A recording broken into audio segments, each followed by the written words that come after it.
Shalom saudara yang dikasihi Tuhan, puji Tuhan.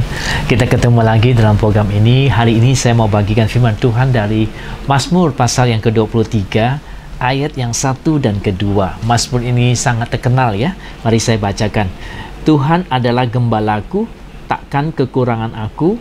Ia membalingkan aku di padang yang berlumpur hijau, dan Ia membimbing aku ke air yang tenang. Puji nama Tuhan. Doa ayat ini sangat indah. Sebenarnya pasal 23 Mazmur yang sangat indah. Saudara boleh baca terus, dihafalkan, bahkan ada lagu yang dikarang untuk pasal 23 ini ya. Nah, dikatakan Tuhan adalah gembalaku, takkan kekurangan aku. Kalau Tuhan yang menjadi gembala kita, memang tidak kekurangan. Tuhan akan membuat kita tidak kekurangan, bahkan berlimpah-limpah ya. Puji nama Tuhan, karena Tuhan itu maha kuasa, maha dahsyat, maha kaya ya. Dia akan membuat kita tidak kekurangan. Seperti Daud katakan bahwa Tuhan gembalanya dia, maka Tuhan gembalanya dia tidak akan kekurangan ya. Dia tidak kekurangan yang dia perlukan ya. Kemudian dikatakan Ia akan membalingkan aku di padang yang berlumpur hijau, dan Ia membimbing aku ke air yang tenang. Jadi Tuhanlah yang akan membalingkan kita di padang lumpur hijau ya. Tuhan yang membimbing kita ke air yang tenang, di mana saudara tahu padang lumpur sama dengan air merupakan makanan yang paling disukai oleh domba-domba ya. Kalau kita sebagai dombanya Tuhan, Tuhan ada gembala kita, artinya Dia akan membaringkan kita, akan menyediakan membaringkan kita di lumpur-lumpur, tempat yang berlumpur, di tempat yang berair. Artinya yang sesuatu yang kita perlukan akan Tuhan cukupkan, akan Tuhan berikan kepada kita. Luar biasa. Haleluya.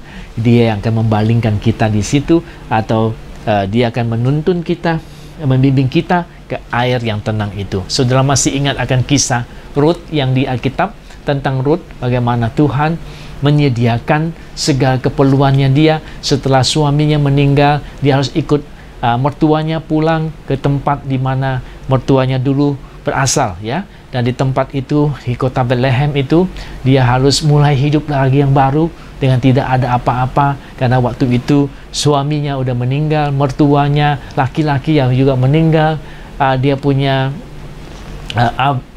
abang ipar juga sudah meninggal. Jadi tidak ada orang, hanya tinggal di mereka berdua pada waktu itu yang ada di Bethlehem. Dan dia harus susah-susah pergi ke ladang orang ya, untuk mengambil gandum-gandum yang jatuh untuk menjadi makanan mereka dari ladang orang lain. Tetapi Tuhan menuntun dia di ladangnya Boas itu ya, yang dia ambil gandum itu.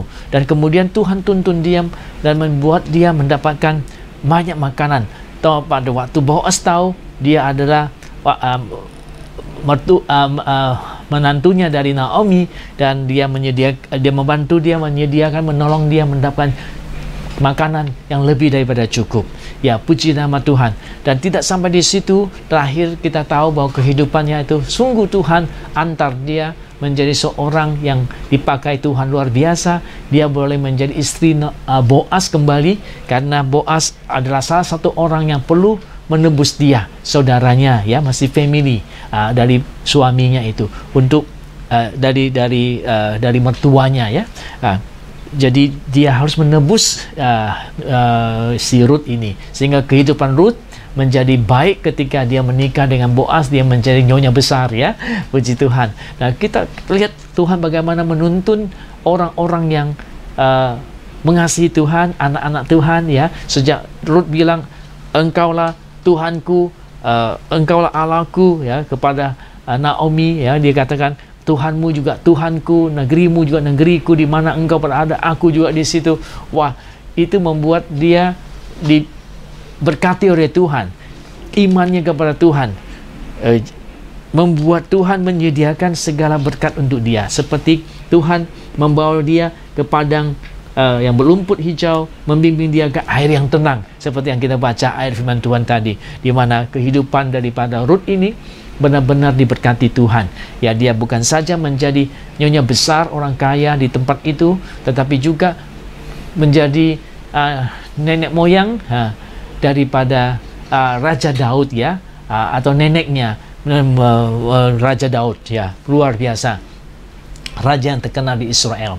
Juga tidak sampai di situ, bahkan terakhir dia menjadi nenek moyang daripada Tuhan Yesus ya. Sebab itu kita lihat bahwa Tuhan sungguh-sungguh membaringkan itu si Ruth ini ke tempat air yang tenang, rumput yang hijau. Kalau hari ini saudara merasa hidupmu susah, ingatlah Tuhan adalah gembalamu. Kalau Anda belum jadikan dia Tuhan sebagai gembalamu, jadikan dia sekarang, jadikan dia Tuhanmu. Memang dia Tuhan dan Juru Selamat kita. Dia akan membuat hidupmu jadi berubah. Dia akan baringkan engkau di tempat yang berlumput hijau dan ke air yang tenang, dan Anda tidak akan kekurangan.